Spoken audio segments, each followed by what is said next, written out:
Praise the lord. పరిశుద్ధాత్మని ప్రవచనం, ఆధ్యాత్మిక కార్యక్రమాలను వీక్షిస్తున్న మీ అందరికీ సర్వశుభాలు కలుగునుగాక. ఆమేన్. ప్రియమైనటువంటి దేవుని బిడ్డలారా, ఈరోజు చెప్పబోయే సబ్జెక్టు ఏంటంటే భక్తిమంతులకు దీవెనలు. భక్తిమంతులకు దీవెనలు ఏ విధంగా వస్తాయి? ఏ విధంగా భక్తి చేస్తే నువ్వు దీవెనలు పొందుకుంటావు? ఏ విధంగా భక్తి మార్గములు నడిస్తే నువ్వు దీవెనలు పొందుకుంటావు అన్న విషయాల గురించి మనం ధ్యానించుకుందాము. వాక్యాన్ని ధ్యానించుకోబోతున్నాము.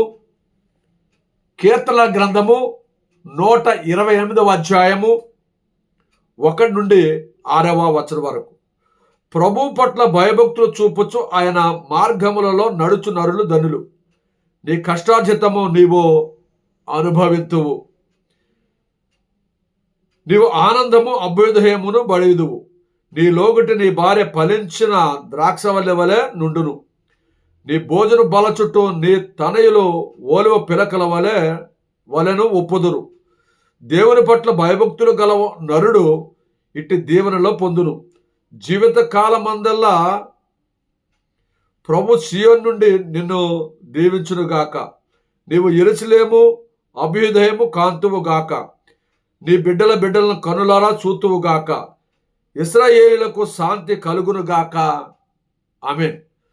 ప్రియమైనటువంటి సహోదరి సహోదరులారా, దావీదు రాసినటువంటి కీర్తన గ్రంథంలో 128వ అధ్యాయంలో 1 నుంచి 6వ వచనం వరకు చాలా చక్కటి పదాలు, చాలా చక్కటి సందేశాన్ని దేవుడు దావీదు భక్తుల ద్వారా, దావీదు మహారాజు ద్వారా మనకి తెలియజేస్తున్నాడు.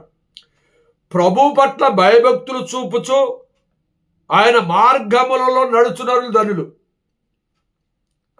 ఈరోజు ప్రియమైన సహోదరి సహోదరులారా, చాలా మందికి దేవుడంటే భయం లేదు.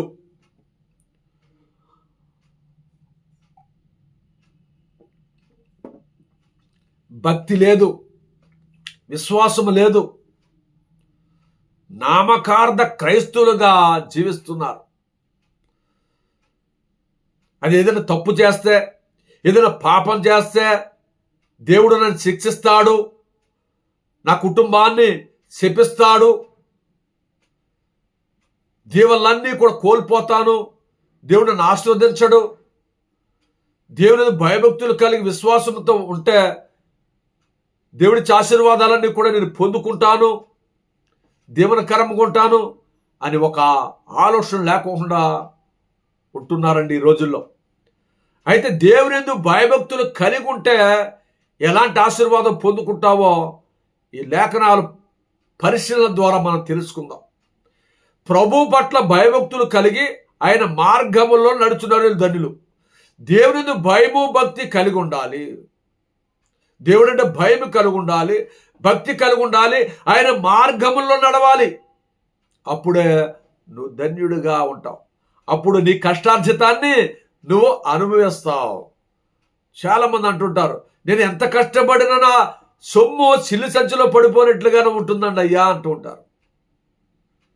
నీ కష్టపడిన సంపాదన నువ్వు అనుభవించాలంటే, వృద్ధి చెందాలంటే, ఆశీర్వాదకరంగా ఉండాలంటే దేవుని పట్ల భయభక్తులు కలిగి ఉండాలి.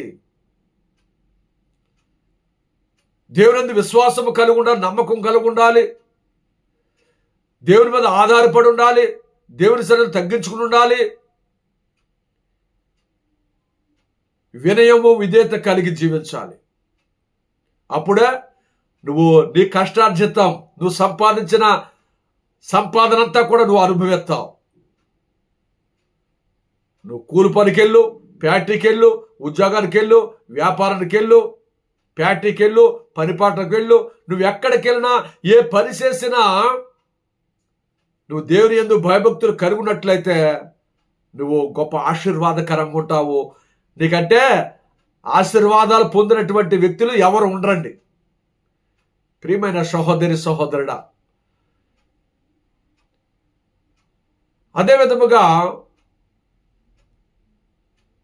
నీ భార్య ఫలించు ద్రాక్ష వల్లి వల్ల నుండును, నీ పిల్లలు బోధును బల చుట్టూ ఓలువ మొక్కల వలె ఉంటారంట. చూసారు ఎంత గొప్ప భాగ్యాన్ని ఇస్తున్నాడో. దేవుని పట్ల భయభక్తులు కలిగి ఉంటే ఎంత గొప్ప ఆశీర్వాదాలు ఇస్తాడో తెలుసా. నీ సంతానం వృద్ధి చెందుద్ది. ఆపరేషన్ లేకోకుండా ఎంతమందినైనా కంటారు. దగ్గరికి ఒక 40 సంవత్సరాల క్రితం అంటే ఆపరేషన్లు ఏమీ ఉండే కాదు, మంత్రస్థాన పురులు పోసేవారు. ఆ సమయంలో 4, 5, 10, 15 మంది కూడా సంతానం కలిగేవారు, కనేవారు. అలాగా ఫ్రీ డెలివరీ,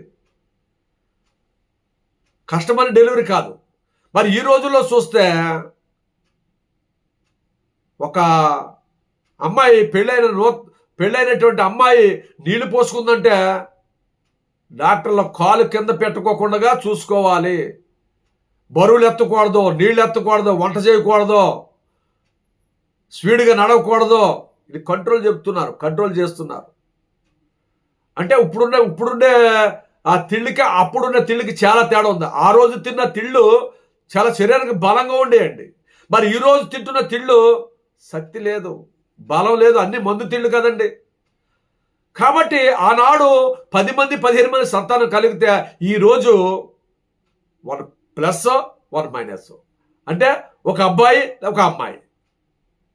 మరి ఇప్పుడున్నటువంటి పరిస్థితి ఎలా ఉందంటే అబ్బాయినా అమ్మాయినా ఒకళ్ళు చాలండి. వాళ్ళు బాగా చదివించి మంచి పెళ్లి చేసి మంచి ఉద్యోగం ఉన్నాడు మంచి పెళ్లి చేస్తే చాలండి అని అంటూ ఉంటున్నారు. ఇప్పుడు ప్రియమైనటువంటి దేవుని బిడ్డలారా, దేవుడు చెప్పే మాట ఏంటంటే నీ భార్య ఫలించు ద్రాక్ష వల్లి వలె నుండును, నీ బోధును బల చుట్టూ నీ పిల్లలు ఓలువ మొక్కల వలె ఉంటారంట. ఓలువ మొక్కలు మరి ఎలాగైతే చెట్టు చుట్టూ ఓలువ మొక్కలు ఎలా పెరుగుతాయో గుట్లుగా అలాగ నీ సంతానం పెరుగుద్ది అంటున్నాడండి. వా, ఎంత గొప్ప భాగ్యం అండి. ఇట్లాంటి ఆశీర్వాదాలు పొందుకోవాలా ప్రియమైన సహోదరి సహోదరుడా. అయితే దేవుని పట్ల భయభక్తులు కలిగి ఉండాలి. మరి అదే విధముగా దేవుని పట్ల భయభక్తులు కలిగిన నరుడు ఇలాంటి దీవులన్నీ పొందుకుంటాడంటండి. నీ జీవితకాలం అంతా కూడా ఆశీర్వాదకరంగా ఉంటావు. నీ జీవితకాలం అంతా కూడా ఆనందంగా ఉంటావు. ఆనందమును అభ్యుదయమును బడిదువు, సంతోషము సమాధానము సకల ఆశీర్వాదములు పొందుకుంటావు నువ్వు ఎప్పుడైతే దేవుని పట్ల భయభక్తులు కలిగి ఉన్నావో. మరి ప్రభు సీయోను నుండి నేను దీవించునుగాక,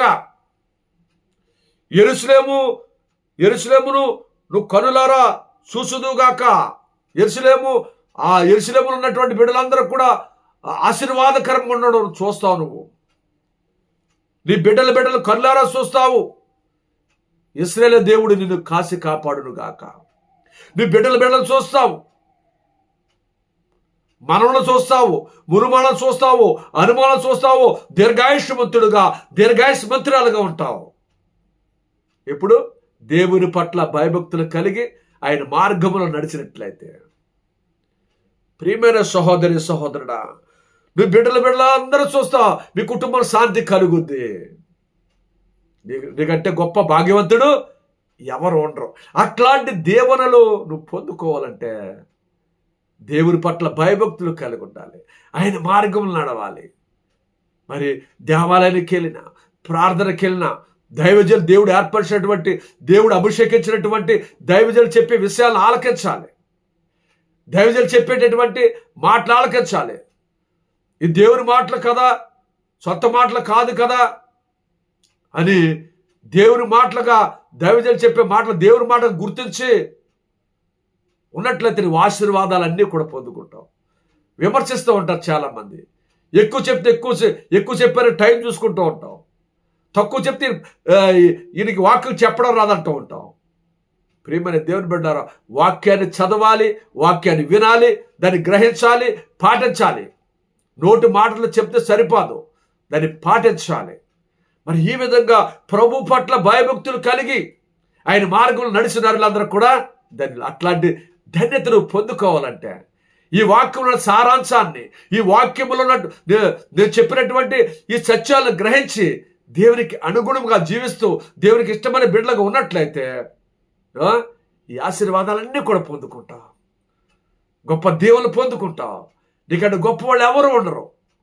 కాబట్టి వర్తమానం చూస్తున్న మీ అందరూ కూడా దీవెనకరముగా, ఆశీర్వాదకరముగా 30దంతలు, 60దంతలు, 100ంతలుగా ఫలించాలని, మంచి నేల మీద పడిన విత్తనం పోలే ఆశీర్వాదకరంగా ఉండాలని కోరుకుంటూ దేవుడు మిమ్మల్ని అందరినీ దీవించి ఆస్వాదించును గాక. ఆమేన్.